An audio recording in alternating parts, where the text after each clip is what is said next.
What's up guys? It's me, your Kuya Ian, your Kuya Boy Ride. And welcome to this new vlog. So car vlog tayo ngayon, no? Hindi tayo ride vlog. So yun, Happy New Year nga pala sa inyong lahat guys. At bagong yugto na naman tayo ng ating buhay-buhay na paulit-ulit lang. Anyways, ang vlog topic natin ngayon, no? I-share ko lang sa inyo yung naging unang sahod ko dito sa pagbablog ko, na umabot ng 240,000 plus. Mantakin nyo yun, ang laki, di ba? Ang daming nagtaka, ang daming di naniwala, ang daming nagulat. Magugulat ka naman talaga kasi guys, kasi ang laki, di ba? 240k unang sahod. So maraming nag-react, no? Tapos maraming katanungan, o maraming nagtanong, maraming PPM sa akin, paano ko daw na-reach yung 240k na yon, bakit daw umabot ng ganung kalaki, unang sahod ko pa lang. Pero mga nagtataka din, but ang laki naman, ganito ganyan. Hindi ka panipaniwala, mga ganun sinasabi. Hindi lang dito sa social media guys ha, pati sa personal, mga kaibigan ko, kapamilya, kakilala, ganyan-ganyan. By the way, pasensya na nga pala nitong nagdaang Pasko, no? O nitong nagdaang holiday season, doon sa mga hindi ko nabigyan, o doon sa mga hindi ko nareguluhan, at doon din sa aking mga nabigyan, ano po, pagpasensyaan nyo na kung kakaunti lang, hindi ganun kalaki, hindi ganun kadami. Paumanhin po kung yan lang po yung aking nakayanan, ano po. Kasi baka mamaya ine-expect nyo na malaki, ganito ganyan. Kasi nga nung Pasko sumahod ako ng malaki, tapos may bonus pa, may 13 month pa sa trabaho ko, sa opisina, tapos konti lang yung binigay ko, maliit lang yung binigay ko, ganyan ganyan. Pasensya na po, paumanhin. Bakit? Kasi po, hindi ko naman po ginalaw yung mga pera ko. Siyempre, inuna ko dun sa mga needs over wants. Tapos, in-spend nung Christmas time, tapos nitong New Year, di ba? At kung tatanungin nyo, yung sinahod kong 240k, anong ginawa ko? Kaya nga po nang sabi ko sa inyo, nung nakaraang vlog ko na may paglalaanan ako, nung 240,000 pesos na ito. Which is, ayun nga po, ginastos ko na, ibinili ko ng lupa. Kasi palagi ko nga sinasabi sa inyo guys, palagi kong pinapayo sa inyo, kung magkakaroon kayo ng malaking pera tapos hindi nyo maisip kung saan nyo gagastusin, ayun nga sabi ko, i-invest nyo. Saan? Siyempre sa lupa o sa lote, mga ganyan-ganyan. Bakit? Kasi yan po yung tumataas ang value. Kaya kung tatanayin nyo anong gagawin ko dun sa lupang binili ko, ayun, ititenga ko lang dun. Uy, naku po, grabing basyo. Biglang liko. So yun, ititenga ko lang yung lupa na yun. Kasi nga, tumataas yung value niya. At ang plano ko doon, ipa-project ko. Patatayuan ko ng bahay, unti-unti. Pag nagkaroon pa ako ng karagdagang pera, kasi alam nyo naman, hindi biro ang patayo ng bahay. Tapos, papaupahan ko.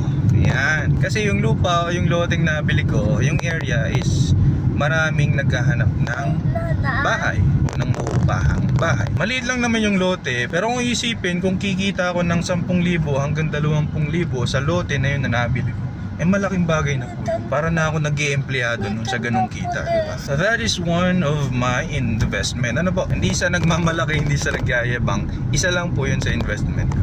Yun nga po, ulitin ko, pag nagkaroon kayo ng ganyang pera, galing sa inyong pagsisikap, galing sa inyong paghihirap, i-invest nyo sa maganda, sa maayos, sa tama. Kasi mas maganda yung habang tumatanda ka, habang nabubuhay ka dito sa mundo, paedad ka na ng paedad, nakikita mo yung mga pinaghirapan mo, yung mga pinagsikapan, diba? So balik tayo, no? Now, sa mga nagtatanong, no, kung paano ko nakuha o kinita yung unang sahod ko sa vlog na 243,000 pesos. Simple lang ang sagot ko dyan. Sipag at tiyaga. Wala nang iba. And trust sa iyong sarili at sa itaas. Amen. Kasi alam nyo kung bakit. 4 years ko po yan pinaghirapan, pinagsikapan, pinagtiyagaan at hinintay bago ko natanggap yan. At kung hihingan nyo po ako ng payo, no, ang may papayo ko lang naman eto, mga prangka lang or straight to the point na payo. Etong point of view na sasabihin ko, hindi payo ng isang successful, no, dito sa pag-vlog. Payo lang po ito para i-motivate ko kayo. Hindi para i-inspire, kasi nga, hindi pa naman po ako successful vlogger. Ako pa yung nag-uumpisa pa lang, vlogger-vlogeran pa lang. Pero yun nga, though maliit pa lang ako na vlogger, kumita nga ako ng ganito kalaki for the first time. At kikitain ko pa o kumikita pa ako kasi yung running sahod ko ngayon, not to brag no, o hindi sa pagmamayabang, ang current salary ko po ngayon na dadating o napapasok sa bank account ko ay umaabot po ng 50 mil or mahigit 50,000 pesos. Yun po galing sa mga dati kong videos. At kung mapapansin nyo guys, hindi pa ako nag-upload or nagpo-post ng mga bagong vlog ko, no? Pero yun, running yung revenue ko. Kumikita pa rin ako. Tuloy-tuloy pa rin yung sahod ko mula doon sa mga videos na nagawa ko o na-post ko o na-upload ko. And one of my New Year's resolution is to continue this. Bakit? Kasi sayang yung opportunity guys. Nandito na ako nandito na tayo. Kumikita na, sumasahod na. So ang gagawin na lang natin, o ang gagawin ko na lang, pagyamanin po ito. 'Di ba? Tama o tama? Alam niyo yung quote na make more money? Hindi ako naniniwala dun guys pero ngayon naniniwala na ako. Parking ticket. Thank you sir. And papark na tayo. So ito na lang guys ang ipapayo ko. Kung balak nyong pasukin ng pagbablog, unang-una sipag at tiyaga. Pangalawa, patience. Sunod, ayun nga, tiwala sa iyong sarili at tiwala sa itaas. Ayun lang guys, walang sikreto dito sa pagbablog. Yun nga sinasabi ng iba na kailangan ganito, ganyan, ganun. Oo, maniwala kayo doon kasi tama naman yun, okay naman yun. Pero nasa sa inyo yun. Pero sa akin, from me, from your Kuya Ian, from your Kuya Boy Ride, ang POV ko dito o ang point of view ng isang vlogger-vloggeran lang, small time vlogger, hindi sikat, hindi kilala, hindi marami ang followers, hindi malaki ang kita, pero 4 years na dito sa vlogging industry or dito sa industriya. So ang point of view ko lang na may share sa inyo, hindi mo kailangan maging demanding kasi pag pinasok mo ang vlogging, huwag mong isipin na kailangan mo ng ganito, ganyan, ganon. Hindi mo kailangan ng magagandang gadgets, hindi mo kailangan ng mga mamahaling gadgets. Tapos sa motovlogging, tulad ko sa pagmumotor, hindi mo kailangan ng magandang motor, hindi mo kailangan mag-upgrade ng motor. Kasi ako sample na lang ang sarili ko. Hindi ako nag-upgrade ng camera.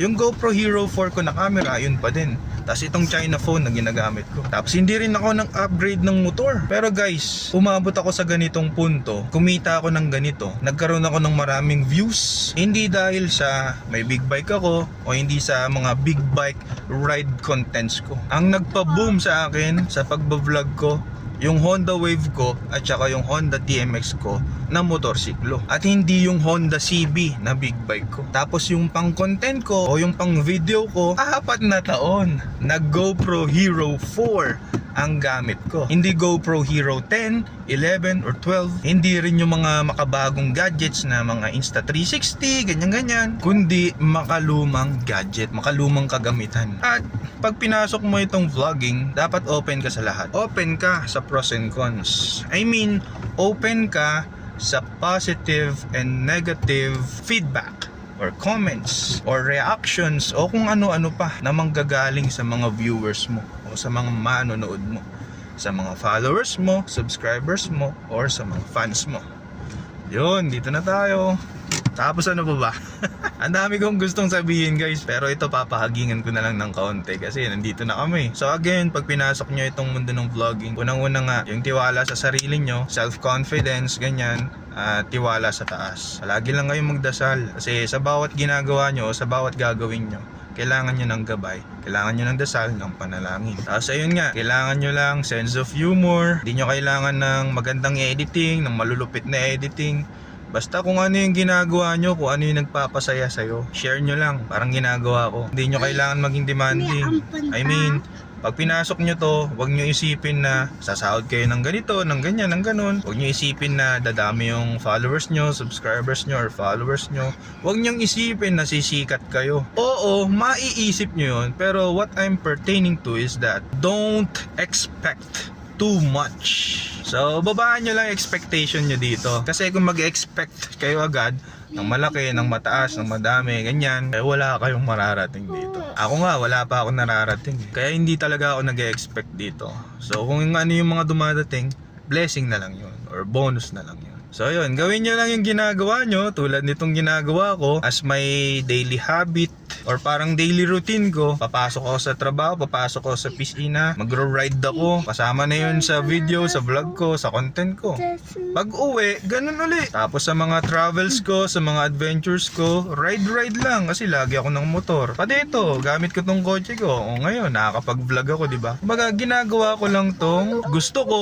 Ginagawa ko lang yung nakakapagpasaya sa akin. And at the same time, ngayon na, kumikita pa ako. Kahit nga hindi ako mag-upload, mag-post, gaya nga ng sabi ko sa inyo, mayroon pa rin pumapasok sa akin na revenue. Gawa nga nung mga videos or mga contents na na-upload ko na from the past na 4 years ko nang ginagawa. O, 4 years nang nandyan. Dito pa lang yan guys sa Facebook kasi nga hindi pa ako active sa YouTube. Alam nyo naman kasi ako, hindi naman ako masyado naghahangad ng pera dito sa social media o dito sa internet. Pero kung hahangarin ko ngayon, o kung halimbawa kailangan ko na, ayan, pwede kong pasukin yan si YouTube, pwede kong pasukin si TikTok, pwede kong pasukin si IG, at kung ano-ano pang internet platforms or social media platforms na pagkakakitaan. Pero sa ngayon, chill lang muna. Palagi ko nga sinasabi sa inyo, hindi lang naman tayo pera-pera dito sa mundo. Lahat mahirap, walang madali. Kaya ang palagi ko sinasabi sa inyo, cool ka lang.